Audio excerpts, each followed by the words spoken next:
Well, here we are again.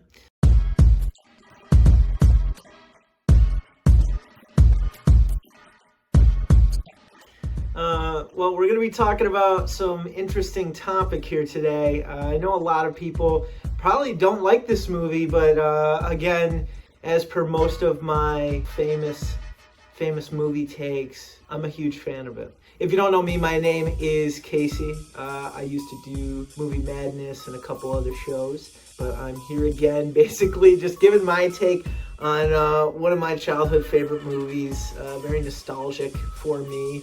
You can kind of get an idea of what it is just from what's on my TV behind me here. Fantastic Four, the original one that came out in the early 2000s. A fantastic, no pun intended, movie.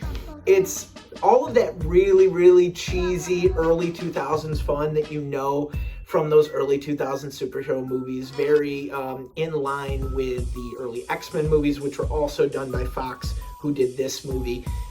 We also have, the original Spider-Man movies. That type of humor and pop culture references in those movies pertain here as well. I think there's a scene where Chris Evans is Human Torch. He puts a bunch of product placement and stuff all over the Fantastic Four suit. I think there's like a Burger King logo and stuff like that. So it's very early 2000s when kids' meals at fast food restaurants were sponsored by these superhero movies and stuff. So it's very nostalgic to me. It was one of those movies I came out of the theater watching. I'm like, I want to be like the Human Torch, which in my head meant that I wanted to be really, I guess, attractive to women. I don't really know, but it's a great film, tons of fun. The scene where Human Torch first discovers his powers and he's asking, which I didn't realize until I rewatched it recently, it's a young Maria Menounos who's playing his nurse.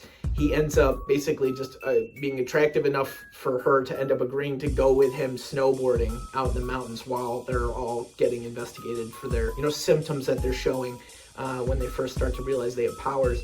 And he's snowboarding down the hill and starts catching fire, and she's like, you're on fire.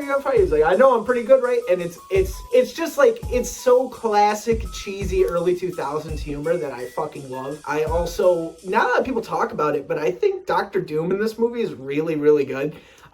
He's not the super duper intimidating Dr. Doom that you get in the comics where he's ripping Thanos' skull out of his body and things like that.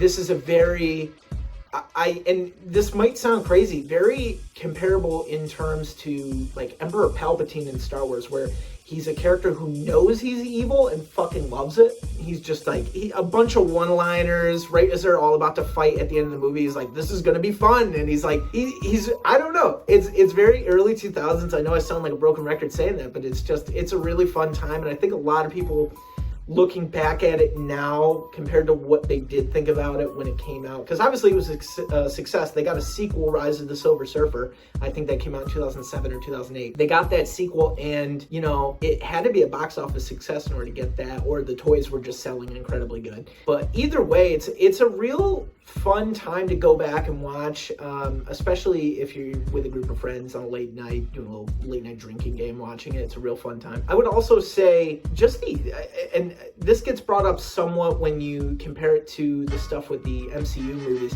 the saturation and the color grading in these early 2000s superhero movies compared to a great superhero movie like Captain America Civil War. Such a desaturated film when you look at that compared to these early 2000s movies that were super saturated. The blue on the suits pops.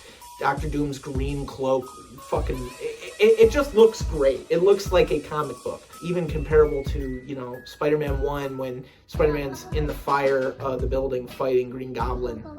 And their suits just pop. Everything really just pops. And you don't really get that in a lot of the modern stuff. They're starting to get better with it in modern Marvel. I think that Thunderbolts was actually very saturated, as well as the new Fantastic Four. Obviously, it looks very retro style, 1970s, postmodern, futuristic sort of look to it. It's interesting. But yeah, I think we're finally starting to get back to that early 2000s feel. I think it started with Deadpool and Wolverine when we started bringing back those early X-Men characters in. It just has that charm, very humor based. I'm excited to see where we're going to go with the new Fantastic Four.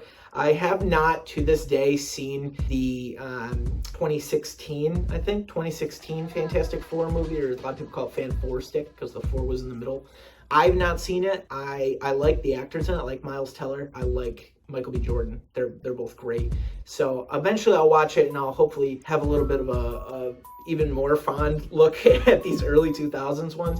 But ultimately, I think it's a film that, yes, it's a product of its time. Yes, it is incredibly corny at some points, but it's just a fun time. It's from an era where superhero movies weren't taken as seriously as they are now, and they were still able to have fun. They were still colorful, and they were for all ages. There's jokes in this that are very adult based, and there's jokes in this for children, hence why I liked it. Whereas I feel like now we're writing for an older crowd, which I'm happy with, obviously, as I fit that demographic. But it's a product of its time, but that's not always a bad thing. But yeah, I definitely recommend you go and check this out. Like I said, the standouts here: Chris Evans is fantastic in it. Michael Chiklis is a great The Thing. The Thing is one of my favorite comic book characters of all time. Very fleshed out. They sort of do that in one of the scenes in this movie.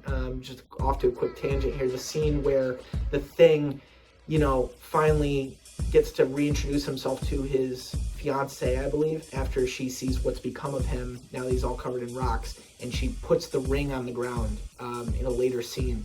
It's really emotional, and it's just one of those moments where they really dive into the character and what makes him tick. I think they're going to do that in the new movie, because I know in the trailer there's a clip where the Thing is looking at a TV showing how he used to look and talking about how he's the most handsome of the team, and then it cuts to a clip of him, what he looks like now. So I think we're going to dive back into that, but it really fascinates me because I think he's one of the deepest super characters. I mean, where you're Hulk size, you have all the strength in the world, but you hate what you see in the mirror, and I think that's a fucking real powerful moment. But yeah, ultimately, definitely go check this movie out if you haven't. It's a fun time. It's nothing that's gonna blow you away completely, but it's a film I think a lot of people will have fun with, and hopefully we'll see you next episode. I'm not entirely sure what I'm gonna talk about next, but I think we might be diving a little bit more into some more superhero stuff that's coming out a little bit into July, perhaps more emphasis on the word super.